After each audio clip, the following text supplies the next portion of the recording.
गोविंद सिंह जी का वीक चल रहा है। मैं आपको स्टोरी सुनाने नहीं आया हूँ, ना ही किसी राजा के बारे में आपको बताने आया हूँ। आप सभी को पता होगा कि महात्मा गांधी की हत्या किसने की थी? किसने की थी? लास्ट 70 सालों से में ये पढ़ाया जा रहा है कि नाथूराम गोडसे ने महात्मा गांधी की हत्या की थी, लेकिन कभी किसी को पढ़ाया गया कि गुरु गोविंद सिंह जी की हत्या किसने की थी? किसने पढ़ाया आज तक?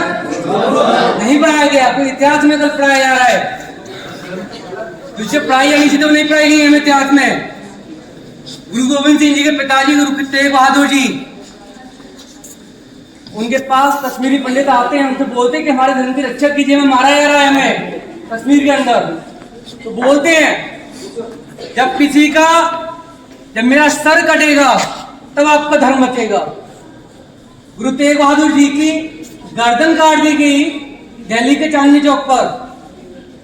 जब गुरु गोविंद सिंह जी मात्र 9 वर्ष के थे तो उन्होंने कहा कि जो मेरे पिता ने मुझे सिखाया वही मैं करूंगा। वो रोए नहीं थे पिताजी की हत्या पर, मृत्यु पर भी। जो मेरे पिता ने सिखाया वही मैं करूंगा। वो बड़े हो गए, बड़े होने के बाद उनके 4 बेटे भी हुए। तो उनसे बोला गया, उस समय जो शासन चल रहा था, मुगलों का शासन था, औरंगजेब उस समय शासक था दिल्ली की सल्तनत पर। औरंगजेब का सिपाही था वजीर खान। गुरु गोविंद सिंह जी जब अपने किले से बाहर आते हैं तो वो बाहर आकर बोलते हैं, अपने सिखों से बोलते हैं कि मुझे एक सिख का सर चाहिए। अपने साथियों से बोलते हैं मुझे एक सिख का सर चाहिए। 5 लोग निकल के बाहर आते हैं, बाकी सभी अंदर रह जाते हैं, बाहर खड़े रह जाते हैं। 5 लोग आते हैं, उनको 5 को अंदर लेके आते हैं। बाकी लोग सोचते हैं इनको मारेंगे ये, लेकिन नहीं। कुछ देर बाद वो बाकी जितने 5 लोग लेके आते हैं उनको नीले कपड़े पहनाकर वापस लेके आते हैं। बोलते ये मेरे पंच प्यारे हैं, इन्होंने अपनी हत्या का बिल्कुल भी डर नहीं था, अपने सिर कटाने का जरा से भी इनको डर नहीं था। उन पंच प्यारों को उन्होंने 5 लोगों का नाम रखा पंच प्यारे। तभी से खालसा ग्रंथ की स्थापना की गई थी। जब औरंगजेब को यह पता पड़ा, वजीर खान को पता चला कि खालसा पंथ की उन्होंने स्थापना की है और ये ऐसे लोग हैं, निडर लोग हैं बिल्कुल, अगर ये भावना देश में फैल गई तो हमारे लिए बहुत नुकसानदायक होगा। 2014 से पहले बीजेपी गवर्नमेंट आई थी, एक नारा था, एक विचार था कि अच्छे दिन आने वाले हैं। सुना था ना मैंने? जो लोग समझदार हैं, बड़े मेच्योर ने सुना होगा, अच्छे दिन आने वाले हैं। वो एक विचार था, उस विचार की वजह से सरकार आई थी। जब एक विचार फैल जाता है ना देश के अंदर तो बहुत कुछ परिवर्तित कर देता है। तो औरंगजेब को, वजीर खान को यही डर था कि ये विचार आगे ना फैल जाए कहीं।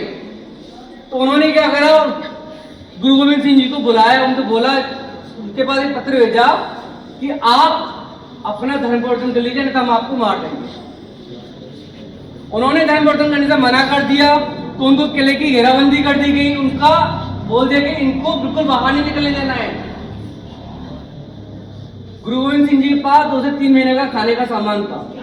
जब तक वो चलता रहा कोई दिक्कत नहीं, लेकिन जब खाने का सामान बंद हो गया, सारे सैनिक उनके बाहर भी थे, कुछ सैनिक अंदर भी थे, लेकिन धीरे धीरे उनको दिक्कतें होने लगी। तो उन्होंने क्या, रात के अंधेरे में वहां से निकलने का सोचा।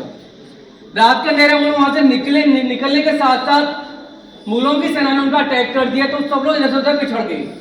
उनके 2 बेटों को पकड़ लिया गया, उनसे बोला कि आप अपना धर्म परिवर्तन कर लीजिए। उन्होंने धर्म परिवर्तन नहीं किया। उन्होंने बोला हमें धर्म परिवर्तन नहीं करना है, आप चाहो तो हमें मार दो।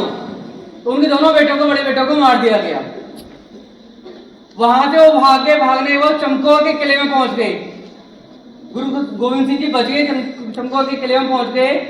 वहां वजीर खान अपने एक सिपाही को और भेजता है। वो चुपचाप उस किले में जाते हैं। किले में जाकर गुरु गोविंद सिंह जी के सीने पर चाकू मार देते हैं। चाकू मारने के साथ साथ इतने घायल होने के बावजूद भी उन दोनों को पकड़ कर वहीं मार देते हैं। वो गुरु गोविंद सिंह जी हत्या उसके बाद संक्रमण से हो गया, उनके हार्ट में संक्रमण हो गया था। लेकिन उनके दोनों बेटों को पकड़ लिया गया। उनसे बोला कि छोटे बेटों को भी पकड़ लिया गया। उनसे बोला कि आप अपना धर्म परिवर्तन कर लीजिए। उन्होंने कहा हम अपना धर्म परिवर्तन नहीं करेंगे। तो उनको दीवार में चिनवा दिया गया। जब दीवार में चिनवाया जा रहा था तो बड़ा वाले बेटे की आंखों में आंसू आ गए। छोटा बेटा बोलता भैया आप रो रहे हैं। मैं तो नहीं रो रहा। तो बड़ा बेटा बोलता बेटा मैं रो नहीं रहा हूं, मेरी आंखों में आंसू डर के नहीं है। जब वजीर खाने में ये बुलाया था अपने किले में, मैं तब भी नहीं रोया था, तब भी नहीं डरा था मैं। जब मैंने मौत की सजा सुनी मैं तब भी नहीं डरा था।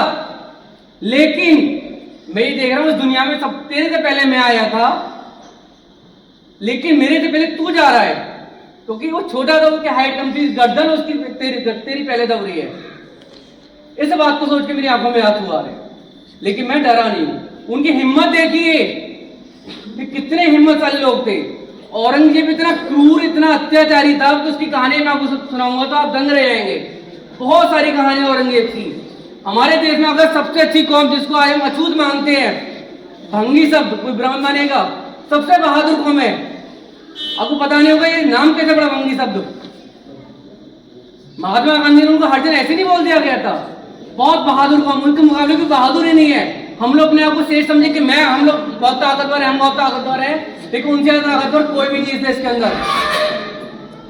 जब औरंगजेब ने उनकी महिलाओं को पकड़ के अंदर रख लिया था घर के अंदर, आप कहानी सुनिए, इतिहास सुनिए, आप पढ़ते फालतू की चीजों को, नेट में गलत चीजों पढ़ते, नेट में अच्छी चीजों को पढ़ा करो, अपने इतिहास के बारे में रिसर्च किया करो, तो आपको बहुत कुछ सीखने को मिलेगा। आपको गुरु गोविंद सिंह जी से प्रेरणा लेनी चाहिए हमें, वाकई में अपने इतिहास से प्रेरणा लेनी चाहिए कि हमारे इतिहास के लोग कितने प्रेरणा लाई थे। वाकई में 70 सालों से हमें जो इतिहास पढ़ाया जा रहा है, वो गलत इतिहास पढ़ाया गया था। हमारे पहला शिक्षा मंत्री था, वो एक अनपढ़ गंवार था शिक्षा मंत्री, इसको शिक्षा मंत्री बना दिया गया। जो शिक्षा मंत्री जैसा बना होगा वैसे इतिहास पढ़ाएगा हमें आज तक क्यों नहीं पढ़ाया गया गुरु गोविंद सिंह की हत्या कैसे हुई थी, हमें क्यों पढ़ाया गया महात्मा गांधी की हत्या कैसे हुई थी, एक ही चीज को क्यों पढ़ाया जा रहा है हमें। हमारे बच्चों को अपने इतिहास से अवेयर करना हमारी जिम्मेदारी बनती है। Teacher just not a translator. हम वो नहीं पढ़ाएंगे ए फॉर एप्पल, हम भी पढ़ाएंगे, बाकी टीचर नहीं पढ़ाएंगे ए फॉर एप्पल आपको। मुझे पता है Ram is going to Agra, Ram Agra जा रहा है, दूसरा टीचर भी यही पढ़ाएगा आपको, बाकी टीचर भी ये पढ़ाएंगे आगे आके। लेकिन टीचर का काम होता है आपको मोटिवेट करना, आपको अपने इतिहास से जानकारी देना, आपको डिसिप्लिन बनाना, आपको चरित्र का निर्माण करना, आपको व्यक्तित्व का निर्माण करना, वो आपको सीखना चाहिए। आप जितना बेहतर टीचर से सीखेंगे, जितना आप टीचर को फॉलो करेंगे, उतना ही बेहतर आप सीखेंगे। स्कूल में हम इसलिए आते हैं बेटा, ये तो हम आजकल चैट जीपीटी गूगल सब कुछ आपको घर में बैठ के मिल जाएगा, लेकिन घर बैठ के आपको डिसिप्लिन नहीं मिलेगा, व्यक्तित्व निर्माण नहीं मिलेगा, आपको चित्र निर्माण नहीं मिलेगा, आपको वो सब आपको विद्यालय से ही मिलता है। ये सब कुछ हमें घर पर नहीं मिलता है। इसीलिए विद्यालय इसलिए बनाए जाते हैं विद्यालय कि जहाँ आपको सर्वांगीण विकास आपका करना होता है।